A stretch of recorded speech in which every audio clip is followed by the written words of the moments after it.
Este video llega gracias a... Atención emprendedor, potencia tu negocio con préstamos con garantía hipotecaria de rebajatuscuentas.com y págalo hasta en 10 años. Gracias a Samsung. 8:51, 8:52 ya de la mañana. A esta hora recibimos a la doctora Elvia Barrios, magistrada de la Corte Suprema de Justicia y expresidenta del Poder Judicial. Muy buenos días, doctora Barrios. Bienvenida a Ampliación de Noticias. Muy buenos días, Mávila.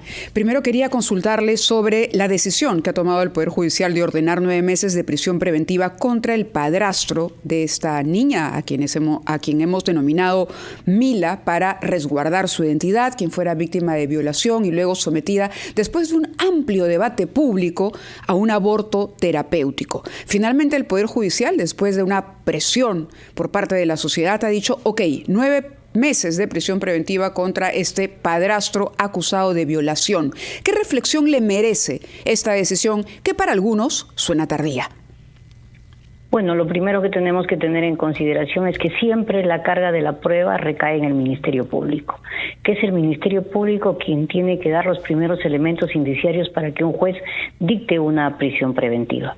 Por lo demás, toda resolución puede ser impugnada y en este caso la Sala Superior, integrada por 3 jueces, ha tenido un criterio acertado y ha considerado otorgar la prisión preventiva al procesado. La reflexión es que todavía, creo yo, en muchos ámbitos nos falta trabajar el enfoque de género. Todavía vivimos bajo esa cultura patriarcal, todavía no damos credibilidad en su real dimensión a la declaración de la víctima. Doctora Barrios, le pido un minuto nada más porque tenemos que ir al Congreso con Carlos Villarreal y luego continuamos conversando con la magistrada de la Corte Suprema de Justicia. Carlos, adelante contigo. Buenos días. Correcto. Buenos días, amigos de RPP, directo del Congreso de la República. El congresista Guillermo Bermejo ha respondido luego de conocerse más temprano que 2 asesores suyos fueron detenidos de manera preventiva por presuntos actos de corrupción en la Autoridad Nacional por la Reconstrucción, justamente. El congresista Bermejo señala que esta acusación es falsa y que se trata de una venganza conjunta entre el gobierno y el Ministerio Público. Las declaraciones de Guillermo Bermejo. Rechazar la tendenciosa acusación que hace la Fiscalía, no es verdad, es una mentira que 2 asesores míos hayan sido detenidos. Se trata de un técnico que trabaja en el despacho y otras personas que no conozco, y rechazo pues cualquier tipo de imputación en función a esto que esta señora pretende plantear. Si revisas bien su acusación, termina diciendo que toda esta investigación, ¿no es cierto?, tiene que ver con una persona que toma el nombre del despacho para pedir favores, ¿no? O sea, ni siquiera directamente ni a ningún asesor y mucho menos a mi persona. Yo desde luego estoy llano a todo tipo de investigación, pero esto es evidente, pues la componente que existe entre la Fiscalía de la Nación y el gobierno de la señora Boluarte para iniciar una cacería de brujas en mi contra. Así que rechazo contundentemente que ni yo ni alguien de mi despacho haya estado involucrado en ningún tipo de acto de corrupción. Las declaraciones del congresista Guillermo Bermejo rechazando que él u otro miembro de su despacho haya estado involucrado en actos de corrupción. Directo, RPP Noticias. Muchísimas gracias, Carlos Villarreal, con información desde el Congreso. Se pronuncia entonces el congresista Bermejo respecto a la situación de sus asesores. Volvemos a la conversación que sosteníamos con la doctora Elvia Barrios. Ella ha sido presidente del del Poder Judicial, y hablábamos respecto a la disposición de 9 meses de prisión preventiva contra el padrastro de Mila. Y yo le decía que esta es una decisión que llega, o que la ciudadanía siente es una decisión tardía, y usted me decía, doctora Barrios, que la carga de la prueba recae en el Ministerio Público. Sin embargo, hay el antecedente de una corte en Loreto que había puesto en libertad a Aldo Atarama, que es el nombre de este presunto agresor de Mila.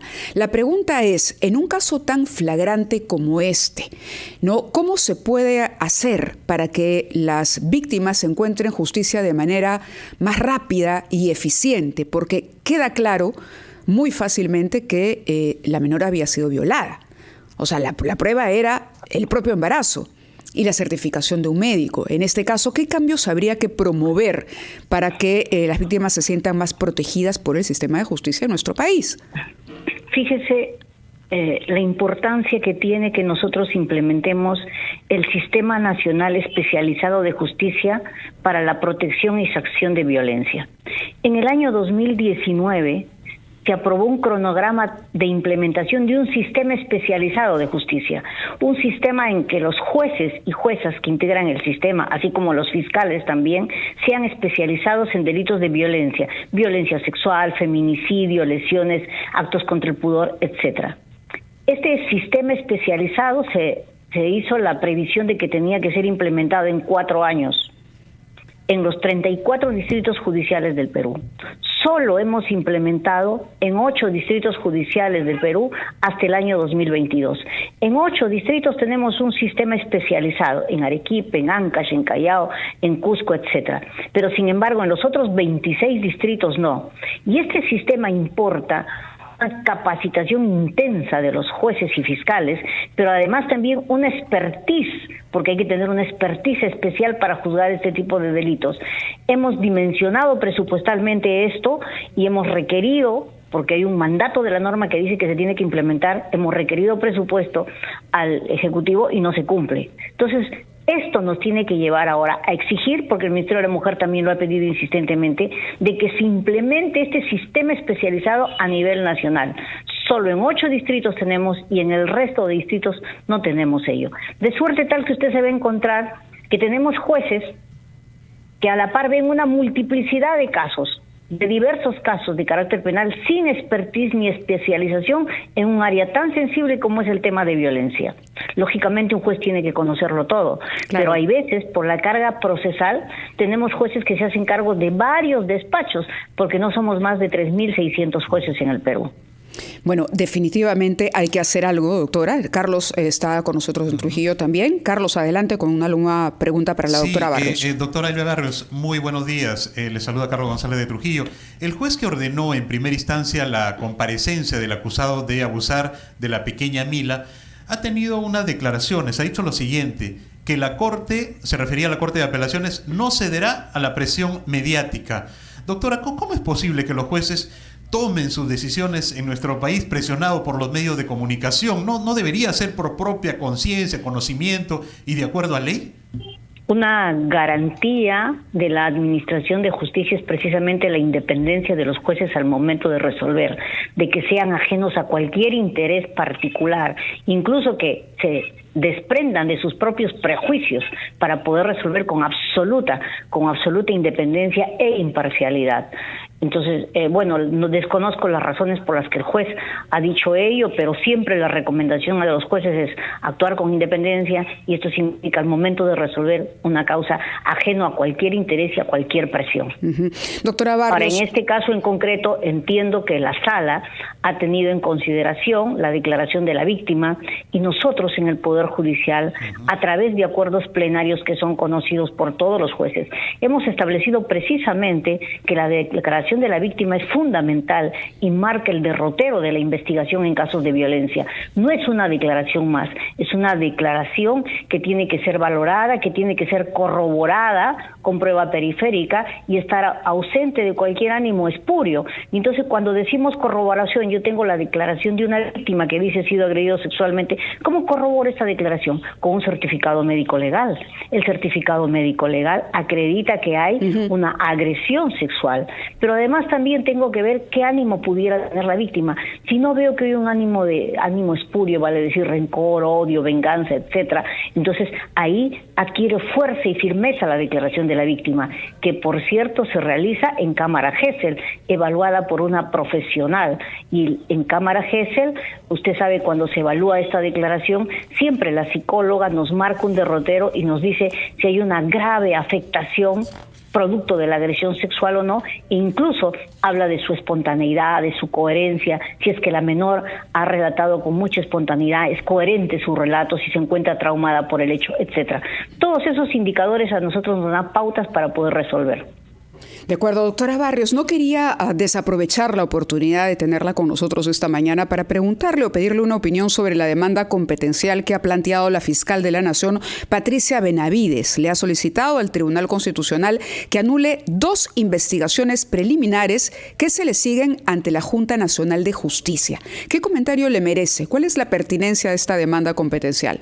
Bueno, las instituciones pueden plantear demandas competenciales cuando consideran de que las atribuciones que les son conferidas por la Constitución están invadidas por otro órgano constitucional o poder del Estado. Nosotros en el Poder Judicial en su momento hicimos una demanda competencial en el ámbito presupuestal. No conozco a detalle, salvo lo relatado en los medios de comunicación de manera genérica, sobre las razones concretas expresas con las que la fiscal de la Nación plantea la demanda, pero en todo caso corresponde al Tribunal Constitucional decidir.